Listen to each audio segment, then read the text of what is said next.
Hola niñas, ¿cómo están? Hola, profe. Hola.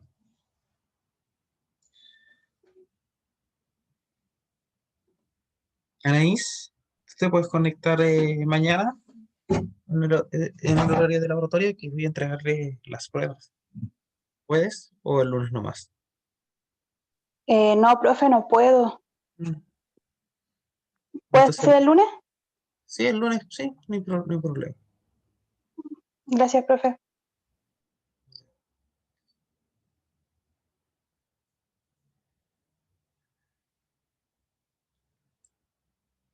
¿Y Natalia, qué pasa con ella?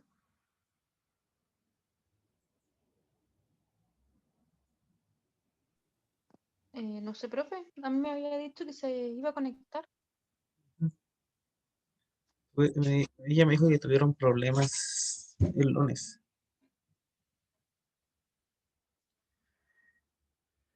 Sí, Recuerden profe, que me había... los próximos jueves no hay clases porque es feriado, se considera feriado académico. Entonces tendremos clases lunes y lunes. Y nos queda, parece que el último laboratorio, la próxima semana, ¿no? O esta semana. Esta semana, sí.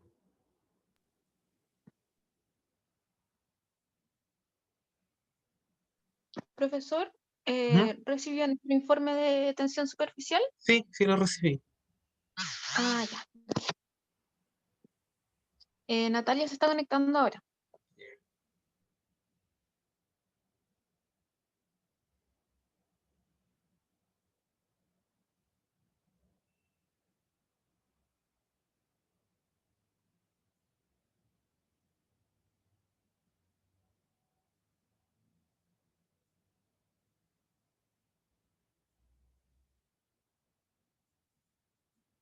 Hola Natalia, ¿cómo estás? Hola, profe. ¿Bien y usted?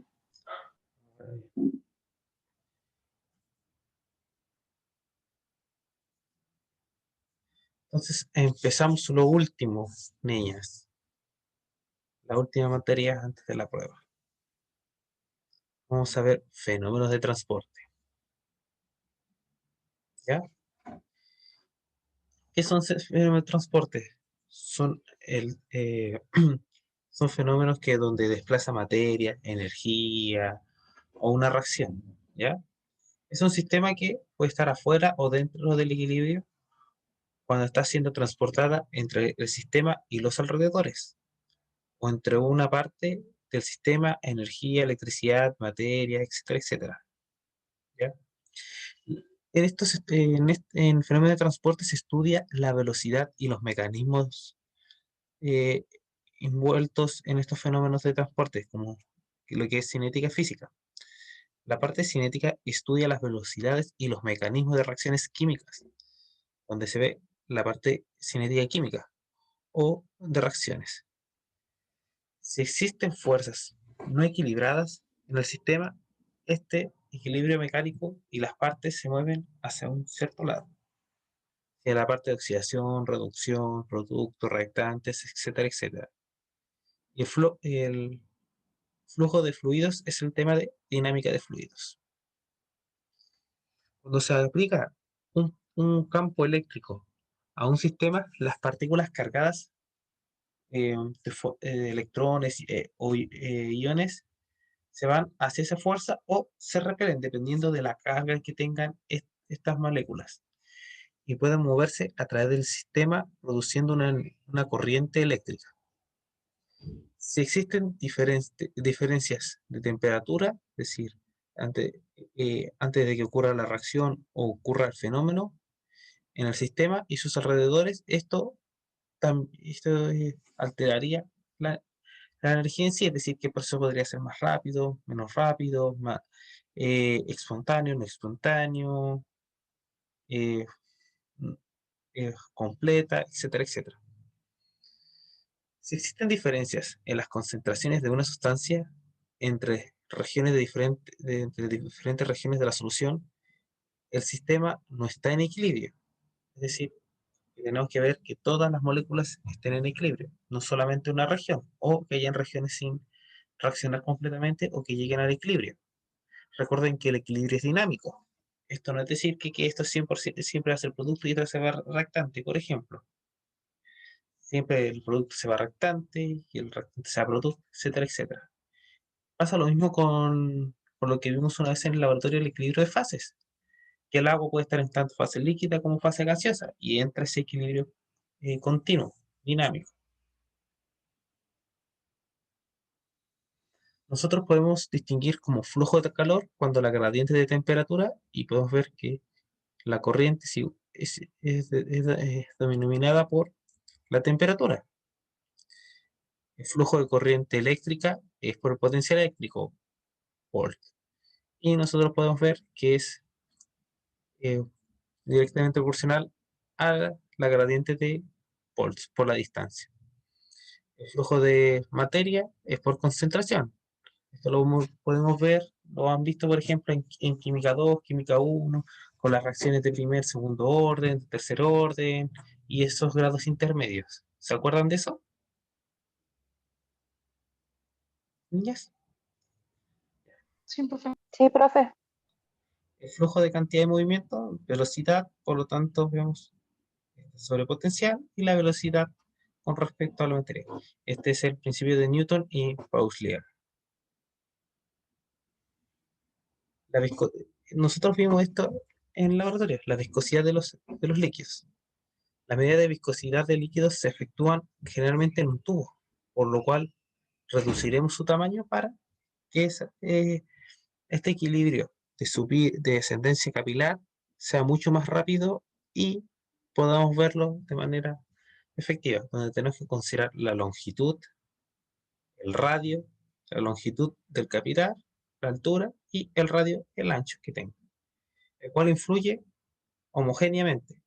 Y esto podemos verlo con diferentes presiones, a diferente presión va a ser distinto el acento capilar, porque lo cual va a afectar, lo que afecta a su viscosidad, a su resistencia a fluir, etcétera, etcétera. Si consideramos delgadas capas cilíndricas imaginarias de líquido de superficie de contacto A, es decir, un líquido cualquiera, y un radio R, y de espesor de R, es decir, el espesor de lo que sea el capilar. ¿Ya? El tubo está unido a paredes y se desplaza con velocidad cero, es decir, que antes de que entre en contacto, la velocidad va a ser cero, antes de que el capilar entre en contacto con la solución. Las capas más internas se desplazan con mayor velocidad y esta diferencia se origina por el roce entre ellas, es decir, la interacción eh, líquido-líquido con la interacción eh, capilar líquido. Y el valor de la viscosidad de la capa diferencial debido al roce está dada por que la fuerza por N a la derivada de velocidad, derivada de temperatura, es decir, que la presión es a ser igual a fuerza dividido en superficie, que va a estar denominado por pi r cuadrado, ya que es un círculo. Y la diferencia va a estar dada por presión, radio, viscosidad y longitud. ¿Ya? Acá tenemos visto cómo se calculan la velocidad, por ejemplo, del líquido, o se puede calcular su viscosidad. ¿Ya?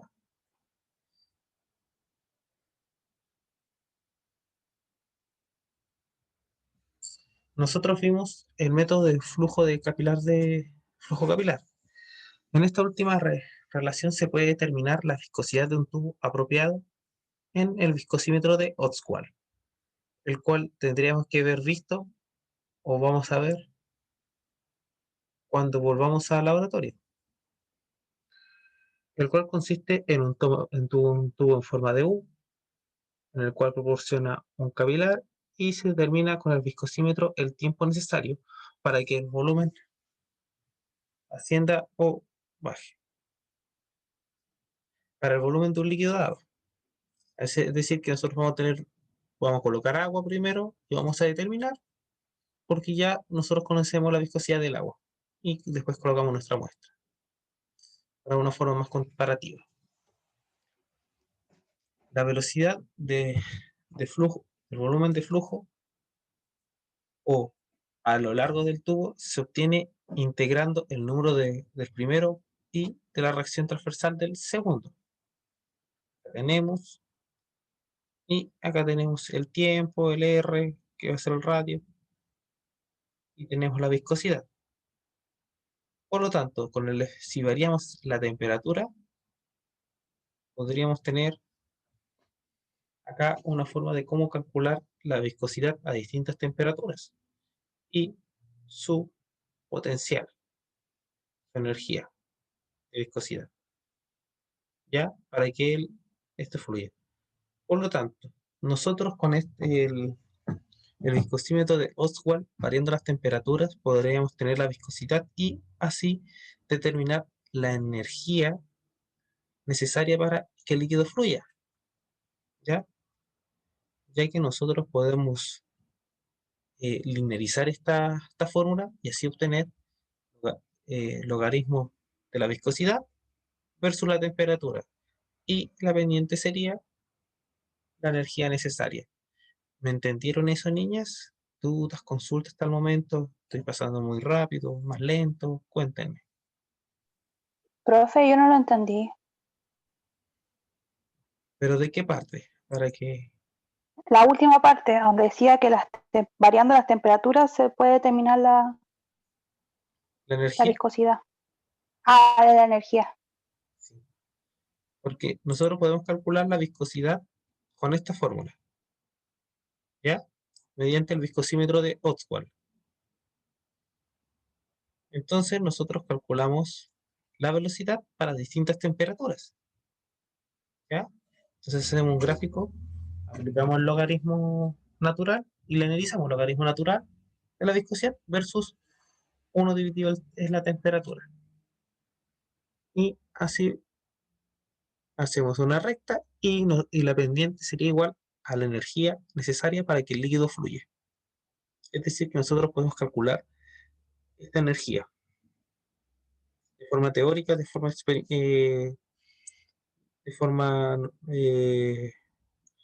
práctica en laboratorio. Ahora vamos a usar el método de flujo capilar.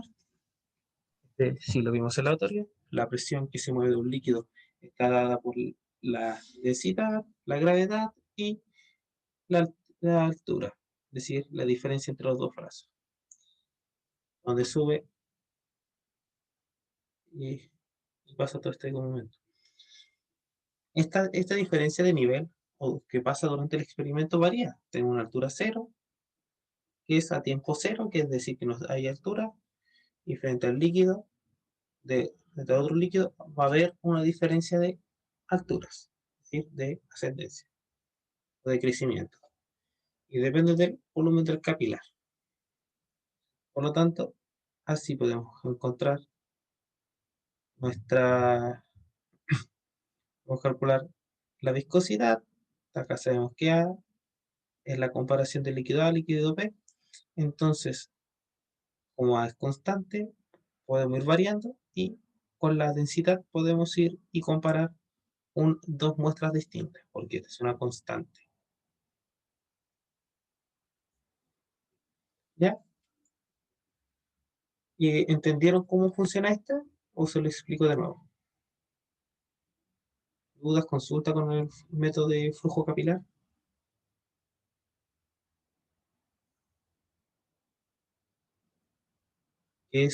Vemos la viscosidad de uno y la viscosidad de otro y comparamos, o simplemente tenemos una muestra ya conocida con una viscosidad conocida y lo pasamos por el mismo viscosímetro y solamente comparamos.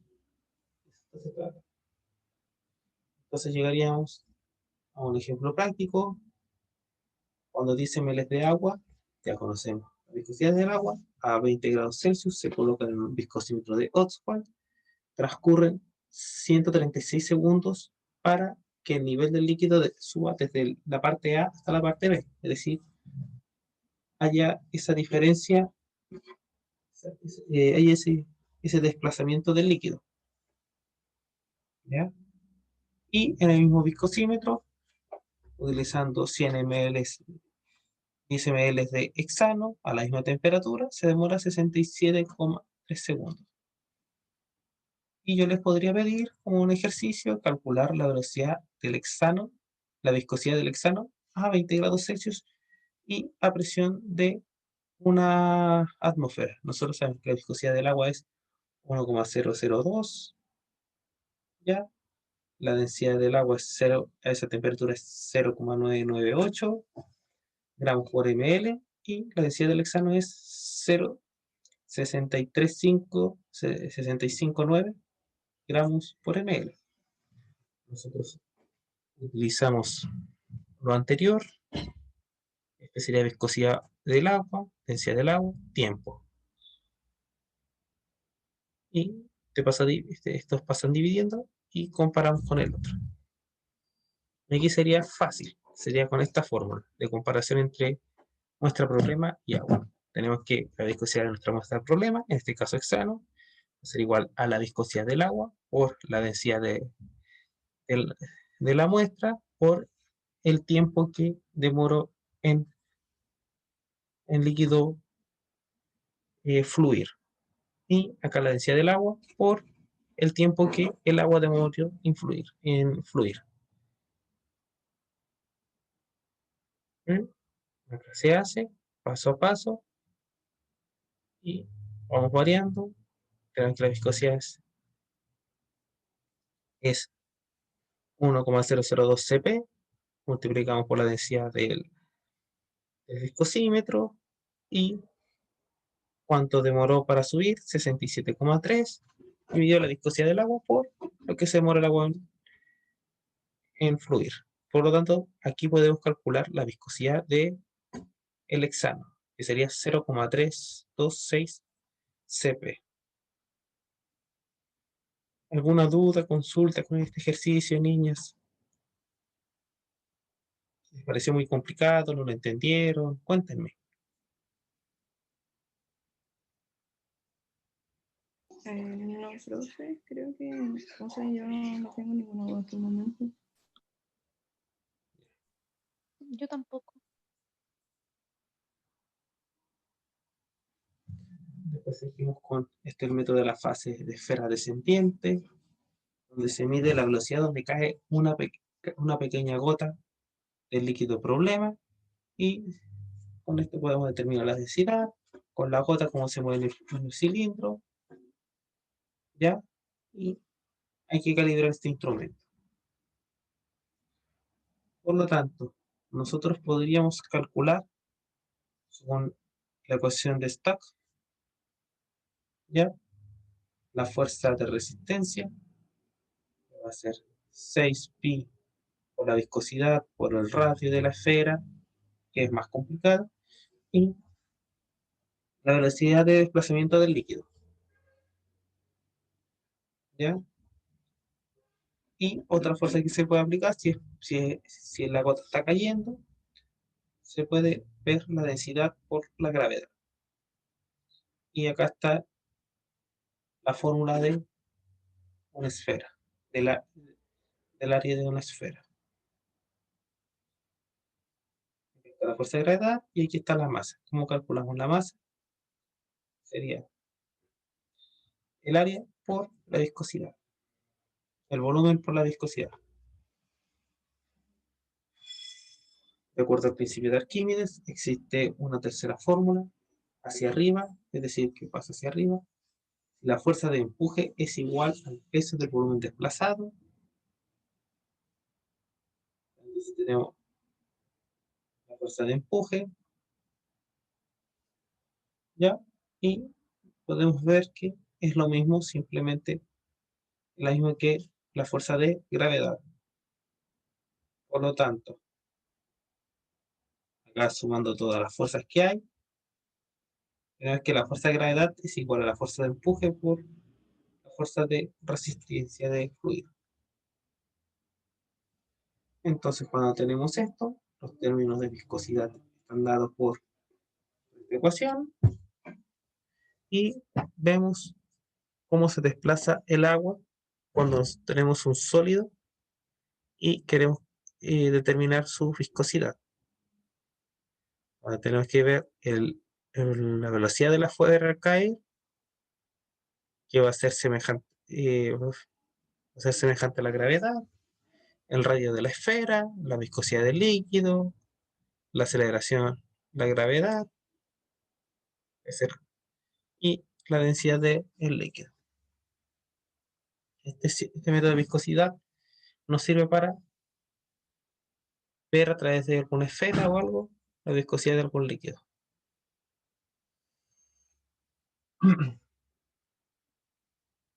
La ecuación hidrodinámica para este sistema se complica cuando se empiezan las paredes ponerse tiesas, es decir, que contiene líquido, y por el hecho de que la viscosidad puede ser lo suficientemente grande como para ver que falle la ecuación de Stokes, es decir, que hay un flujo laminar, nosotros podemos corregir la ecuación de Stokes con esta, donde R es el radio del cilindro y R es el radio del capilar.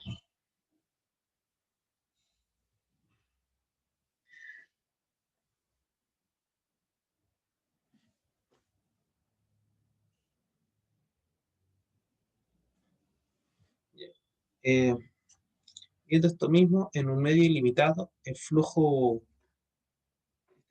ocurre en una medida apreciablemente a través de una región que se extiende por el exterior de la esfera hasta una distancia mucho mayor que de la del diámetro. La presencia de las paredes del cilindro modifica el flujo por el que el líquido de las paredes se encuentra en reposo. Ahora, niñas, con las ecuaciones anteriores, me gustaría que calcularan este ejercicio. Les doy 5 minutos y conversamos de este ejercicio. ¿Les parece? Sí, profe.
Ya, niñas, ¿lo pudieron hacer? Profe, aún no lo termino. Ya.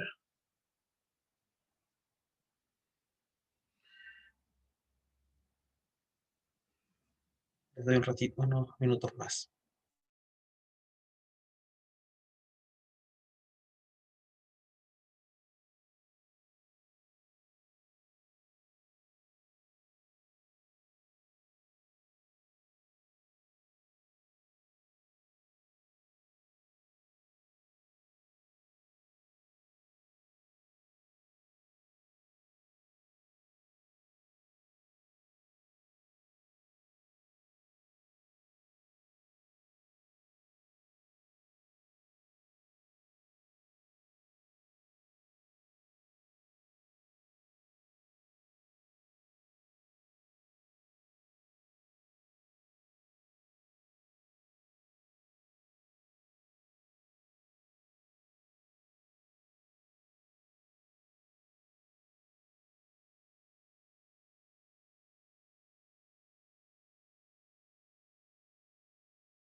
Profe, ¿cuánto da?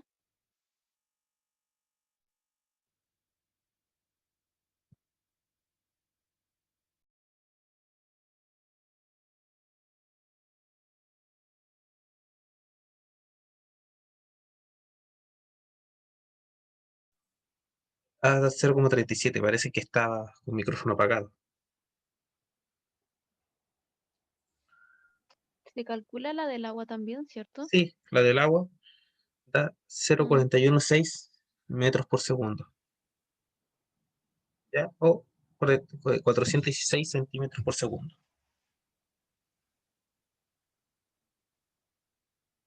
Entonces, con estos datos podemos ver cómo cae cada uno.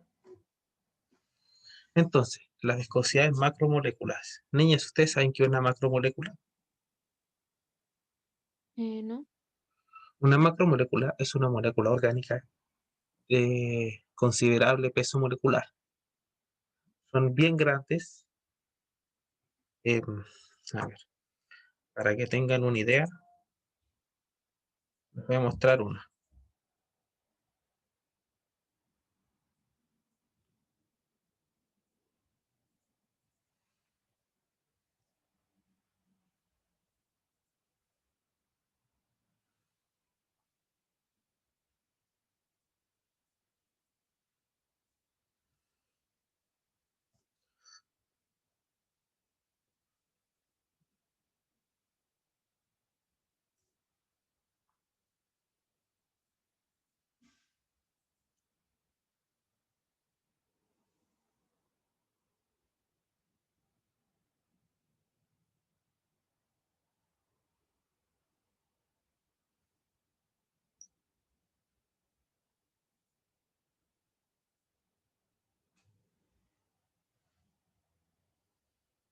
Miren, niñas, esta es una macromolécula.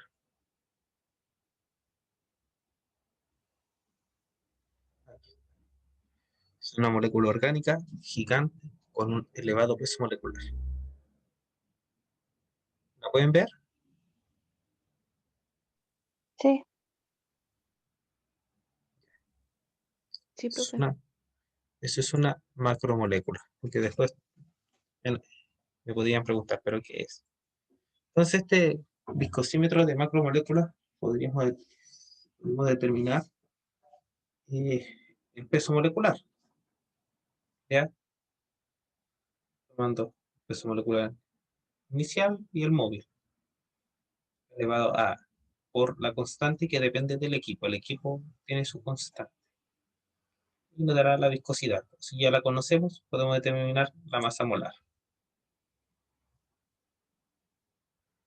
Entonces, la velocidad intrínseca, la viscosidad intrínseca o límite de velocidad está definida en macromoléculas como el límite de la viscosidad relativa menos 1 por la densidad del polímero o de la macromolécula. Ahora podemos determinar viscosidad relativa por viscosidad del solvente puro, la relación que hay entre ellas, viscosidad relativa por la viscosidad del solvente puro, nos va a dar la viscosidad de la solución, porque no medimos solamente polímero, porque, por ejemplo, este polímero es sólido, ¿no? Esta macromolécula es sólida, no es líquido. Aún así existen polímeros líquidos, pero en general son sólidos.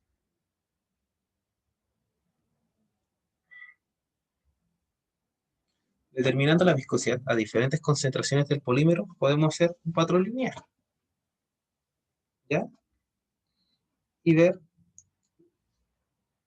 la viscosidad relativa menos 1 por la densidad del solvente versus la densidad del solvente,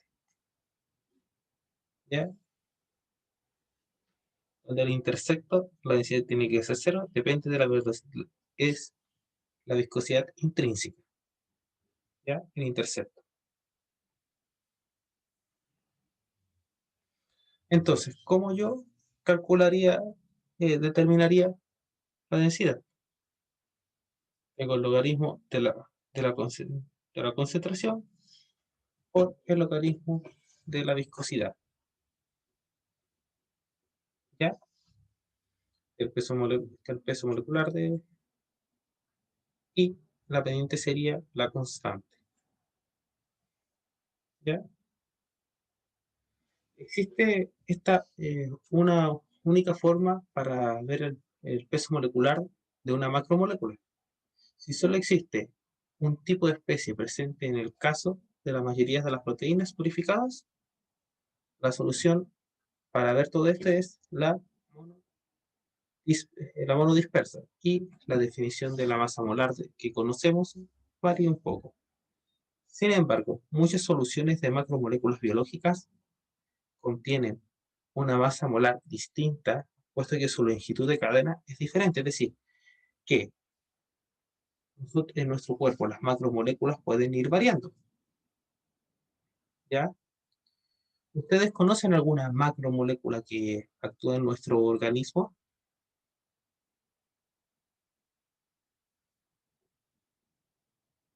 La hemoglobina tiene porfirinas, que es una macromolécula, y ahí puede ir variando el tamaño de la cadena. Es el que transporta el oxígeno por el resto del cuerpo. Y la masa molar, el número está definida por el peso molecular promedio de todas las macromoléculas, que va a ser igual a la sumatoria de las especies que hayan, la fracción molar que haya de las especies por el peso molecular de cada una. Es decir, nosotros tenemos el peso molecular promedio de las de la macromolécula. ¿Ya? Entonces tenemos que la masa molar media de viscosidad va a ser la masa molar media, está definida por la masa molar media por la viscosidad de viscosidad, es igual a la sumatoria de la fracción molar de cada uno por la masa molar de cada componente. Entonces hacemos este ejercicio y ¿qué nos dice? La velocidad intrínseca del polisotileno de benceno a 24 grados Celsius nos da la densidad que es 6,55 y la constante de la solución es 0,08300 centímetros cúbicos por gramos y la constante A es 0,5. Calcule la masa molecular promedio de la muestra del polisotileno. Entonces, ¿cómo lo hacemos esto? Fácil. Primero tenemos que linearizar. ¿Ya? Tenemos el peso molecular y acá el logaritmo. Por lo tanto, este logaritmo de constante pasa para acá restando, el A que está multiplicando pasa dividiendo y tenemos, de esta forma podemos calcular el logaritmo de la masa molar. Y con este sencillo paso podemos ver que la masa molar de este polímero es 5.499 gramos por mol. ¿Sencillo el ejercicio o estaba un poco difícil? Cuéntenme, niñas.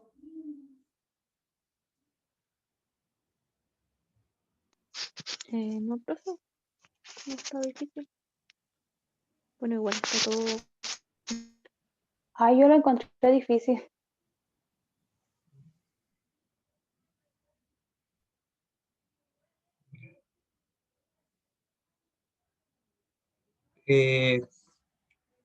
Lo paso de nuevo, les quedó claro, lo repito, cómo se desarrolla este ejercicio. Profe, ¿lo puede repetir, por favor? Nosotros tenemos esta fórmula para encontrar la masa molar de un polímero, ¿cierto?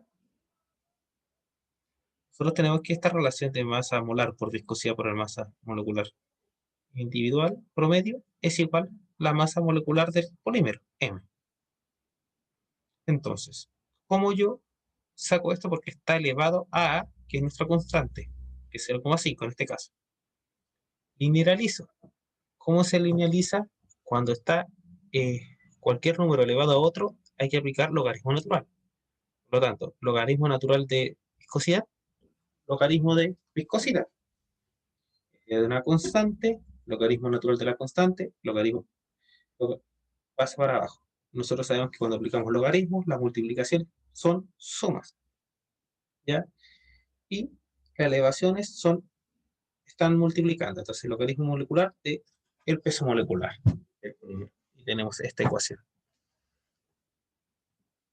Porque esta es la única fórmula que nos permite calcular la viscosidad de un polímero. Entonces, tenemos esta ecuación, que la desarrollamos de esta, y despejamos logaritmo natural de la masa molar.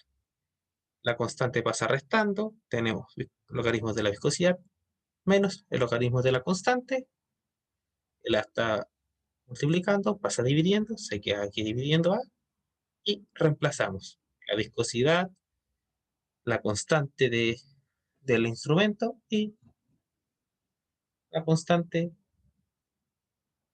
intrínseca de A.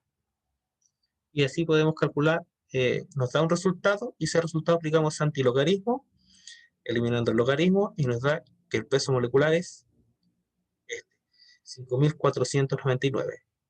Es muy pesado porque es una molécula muy grande y por eso son denominados macromoléculas. Siempre deben estar en torno a los 1000, 2000, por lo menos, los polímeros más pequeños, mol. Esa debe ser más o menos su tendencia en un polímero. ¿Y quedó más claro? Sí, profe. Entonces continúo. Entonces después vamos a ver, ahora olvidándonos de lo que es viscosidad, nos vamos a conductividad eléctrica. La corriente eléctrica es un flujo de carga eléctrica y la conductividad es el fenómeno de transporte, ¿ya? Es decir, el flujo de energía puede ser por transporte de masa, por por convección y difusión. En este caso, la conductividad eléctrica es la convección, ¿no? Es el medio por que se transportan las cargas. Los metales en esta carga es llevada por electrones y la conducción de este tipo se llama conducción electrónica. Algunas sustancias tienen electrones libres en banda y la conducción que son capaces de desplazarse son conductores primarios, es decir, los que se pueden desplazar por sí solos. Y cuando el transporte de carga se efectúa por una conducción iónica o electrolítica, son conductores secundarios. Basándose en este criterio de mayor o menor conductividad, se puede clasificar los materiales en tres grupos: los conductores, los aislantes y los semiconductores. Los materiales conductores son aquellos que pueden fluir los electrones en el medio con gran facilidad y sin prácticamente ninguna resistencia. Como ahí están ejemplos, el ejemplo, pues, la plata, el cobre, el aluminio, el estaño, cosas más comunes, el oro, la platina, son sustancias conductoras, ¿ya? Los semiconductores son algunas sustancias que son poco conductoras, es decir, que conducen pero poco, ¿ya? Que por sus electrones que pueden saltarse fácilmente de banda de valencia por la conducción y son de gran importancia. Nosotros, por ejemplo, ahí tenemos el silicio, el germanio, el arseniuro, de galio, ¿ya? Que son semiconductores, que permiten la conducción pero con una mayor resistencia. Pueden pasar, pero no pueden pasar libremente. Y los aislantes o dieléctricos son aquellos que no permiten que haya ese transporte de electrones y que son necesitados para ciertos contactos eléctricos, para que nadie que vaya a tomar, por ejemplo, un cable se electrocute o se minimice eso. Ejemplos de aislantes son la mica, la porcelana y el poliéster y el aire, por decir algunos. La corriente eléctrica siempre se emite en amperes, el que fue Amperio el que descubrió. El ampere es la corriente que está circulando por todo el circuito eléctrico o por el sistema. Se pueden separar por 1 metro debido a los campos magnéticos o 2 por 10 elevado a 7 newtons la longitud del vacío.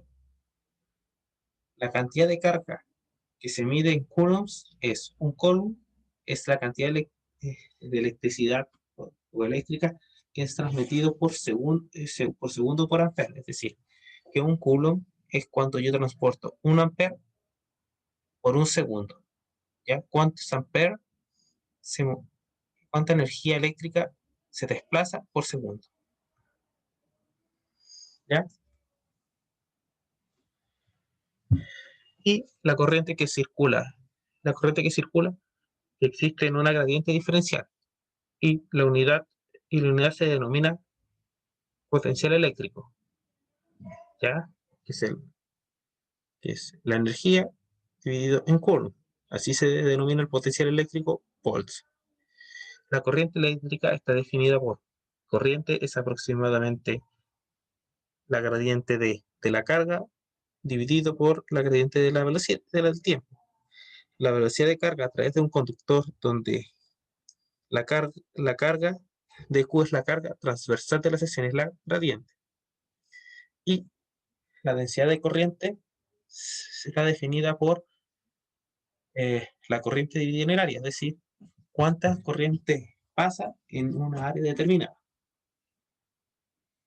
¿Ya? Mientras mayor sea la diferencia de potencial entre dos puntos de contacto, mayor va a ser el número de transporte de corriente.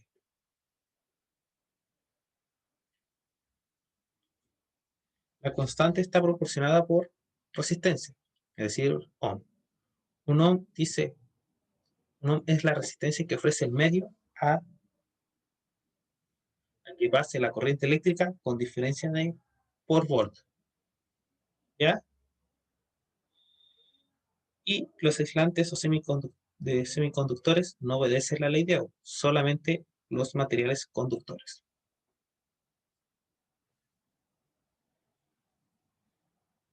Ya, niñas, esto va a ser todo por esta clase. Nos conectamos a las 6. ¿Qué les parece? Sí, profe. Sí, profe. Entonces nos vemos. Chau, chau. Chao, Chao. profe. Chao.